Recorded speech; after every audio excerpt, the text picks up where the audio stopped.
Cancer is, in fact, the tip of the iceberg. Any of you who've been privileged as I have to actually see icebergs realize they're so stupendous. Whatever you see above the surface, so much more is below. And that is the same thing with this issue. Cancer is the thing that people talk about. But these other effects, which I won't even bother reading to you, are detailed examples of things happening at the cellular mechanism. Think about it. Every cell of your body is electrochemical, held together by van der Waals forces, and anything that can disrupt that is potentially damaging to your health and to the health of bees and insects and trees. Again, more information on our website.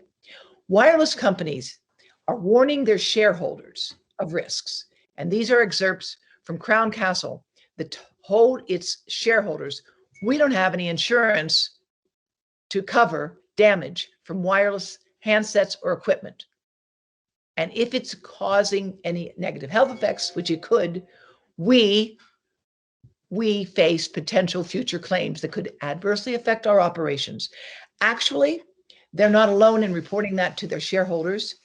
And the sad reality is that these companies don't even have to care, because the amount of profits that they make are also without precedent. And as a consequence, they can afford to self-insure, which is what they do.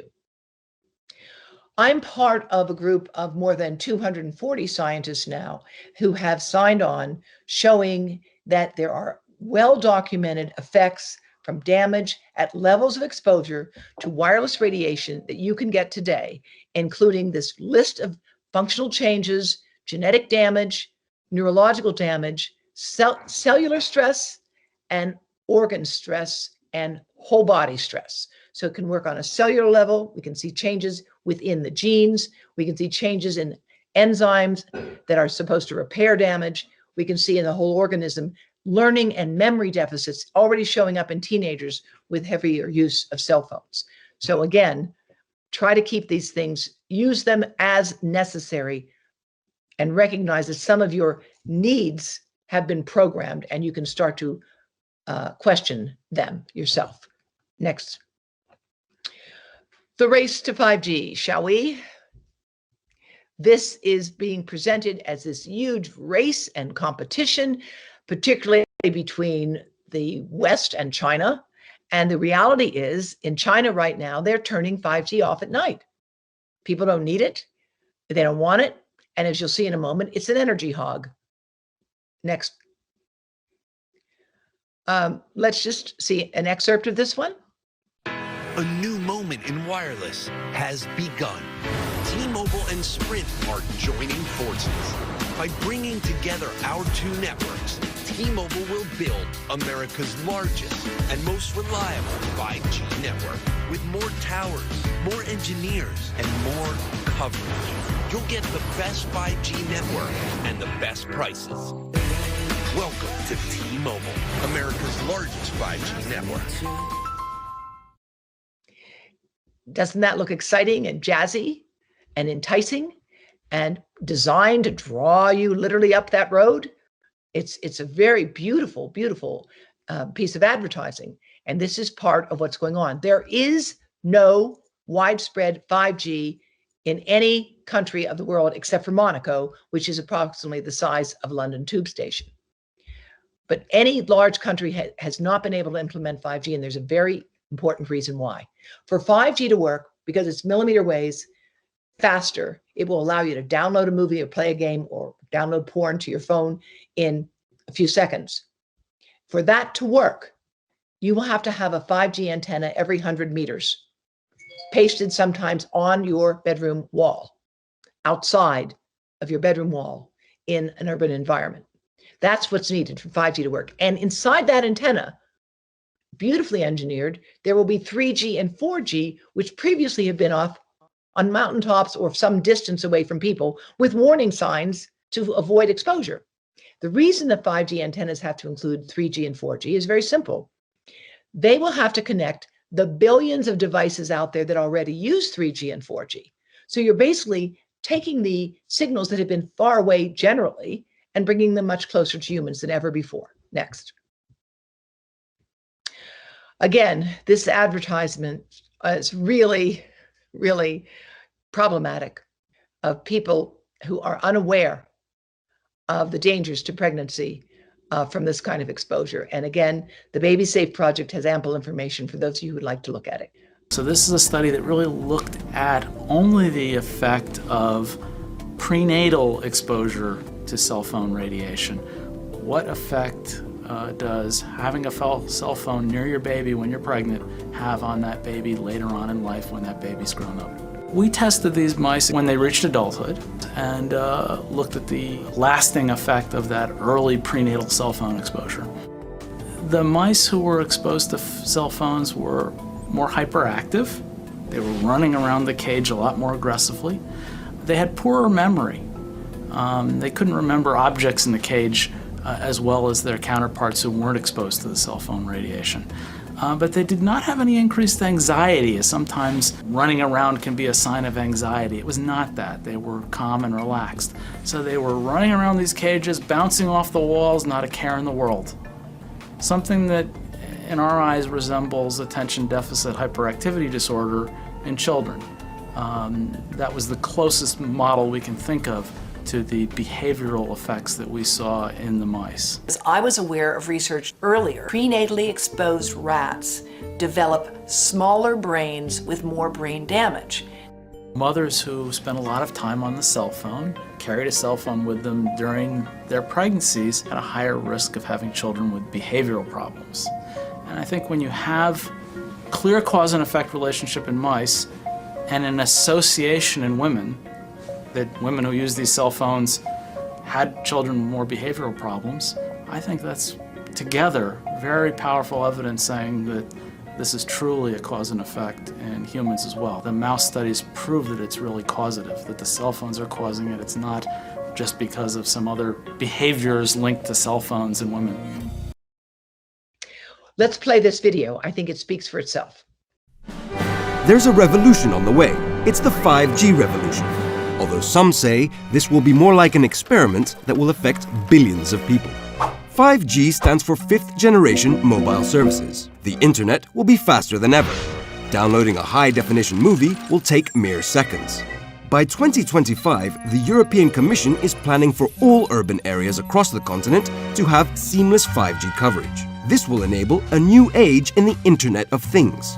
Smart driverless cars and smart hospitals, smart fridges, coffee makers, and even baby diapers. But what citizens are not told is that for this to happen, countless new antennas will be added. In our neighborhoods, our workplaces, even in our homes. Are mobile communications dangerous? The scientific community is divided. Some experts maintain they are safe, others have serious concerns. In 2011, the WHO classified electromagnetic fields associated with cell phones as possibly carcinogenic to humans. And studies published in 2018 showed that when rats were exposed to such fields, it increased their risk of certain types of cancer. Even among those who believe the technology is safe, many admit that more studies are needed. And for 5G, there are almost no studies. Telecom companies themselves have noted that electromagnetic signals may pose health risks. So why are the EU Commission and our governments turning a blind eye? They cite guidelines established by transnational scientific bodies. But Investigate Europe has found that these bodies are closed clubs. People with dissenting opinions are not invited in, and a significant number of the scientists involved have received funding from companies with vested interests in the 5G rollout. There is no risk-free society. Other things we consume are also bad for our health, from alcohol to junk food. But if you don't want a hamburger, you can simply avoid hamburgers. With 5G, there is no opt-out. As I indicated before, the addictive properties of the technology, all of you are well aware of. But what is increasingly becoming apparent to experts in children's development is that this industry is targeting younger and younger children. And so Cookie Monster has been captured, so to speak. He's part of the captured market here. And here you see a cartoon using Cookie Monster with little kids to promote the technology. We're ready on set. Let's roll camera, whatever you want to say. Me good. Me ready. Let's take 5. Siri, you in there? Hey, Cookie Monster. You know me! She know me. Me gonna give you a cookie, Siri. Who's saying that? Was that Siri? Is it ready yet?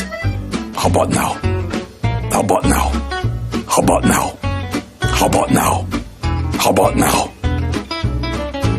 How about now?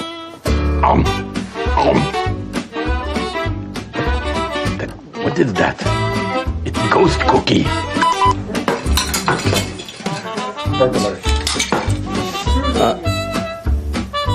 Me no have watch.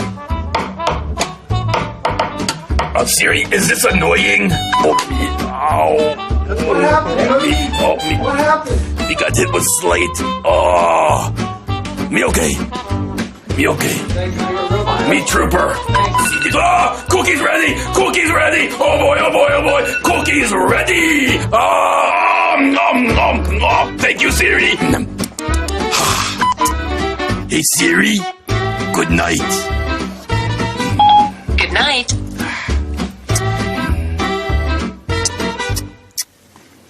Me wish me could close me eyes. Okay, now these phones here would be illegal in Belgium, in Turkey, in many parts of the world, and yet they are being ignorantly marketed for very, very young children under the age of 7. We and the French government and the Israelis and many, many others, including Belgium, think that it's really a bad idea and that this is frankly a form of child abuse, that parents need to understand this is not a good idea for little children to have their own phone.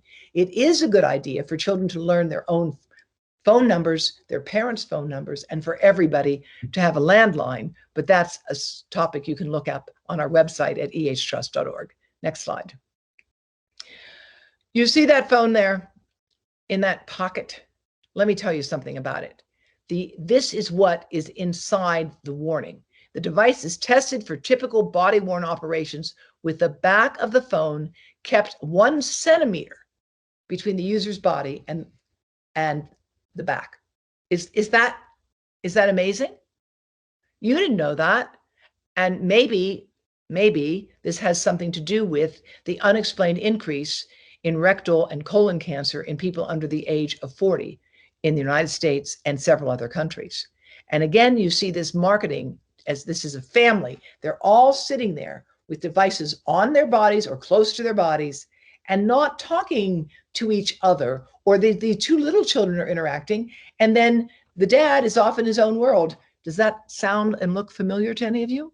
Next slide. Yeah. Go ahead and laugh. That's a wonderful thing to do. There's even laughter therapy. There's laughter yoga, but you don't need to have a device to do it. Next slide. Happy Wi-Fi, happy life. Great advertising. Beautiful, isn't it? It makes you want to draw into the people. It's done, and from a marketing point of view, this is perfect. But from a public health point of view, that's a nightmare. And this is one of the regrettable things. This industry for years has partnered with the American Cancer Society, with breast cancer organizations. And in fact, cell phone radiation can cause breast cancer. And nobody should ever have a phone in their bra. Again, our website has more information on this. Now, what we do know is that this industry has spent the most on lobbying of any industry in the United States. This is the biggest lobbying in the country. For example, twice as much, almost, lobbying on big tech companies compared to big pharma. Almost double, not quite. And 3 out of every 4 of the tech industry lobbyists used to work for the government. That's part of this revolving door. Next. Now, a little bit of science here.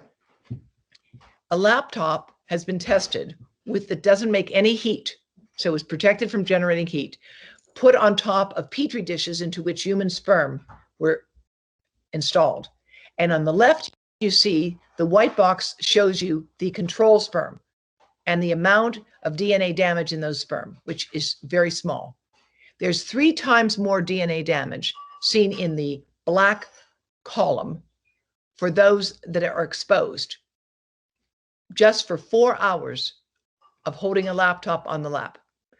Now, Obviously, this doesn't directly translate to you, but it's really, I think, a very important warning.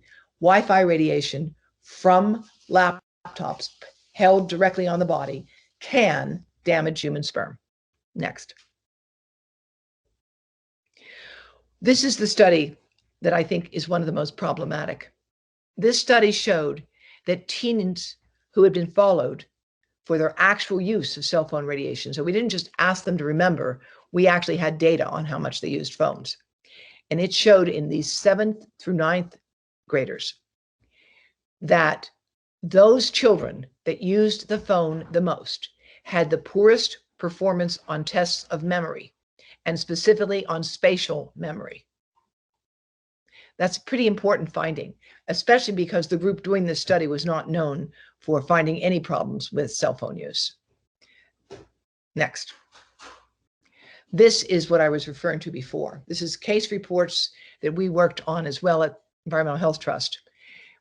And what we found is that there were a number of very surprising cases of breast cancer in young women under the age of 30. 2 of them were age 21, with tumors that occurred right under where they kept the phone up in their chest. So it wasn't like a breast tumor so much as tumors right underneath the antennas of the phones.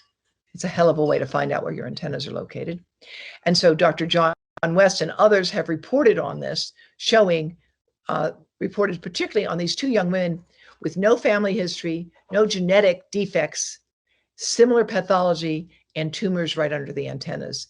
And they thought this was sufficiently alarming that they have reported it in the literature.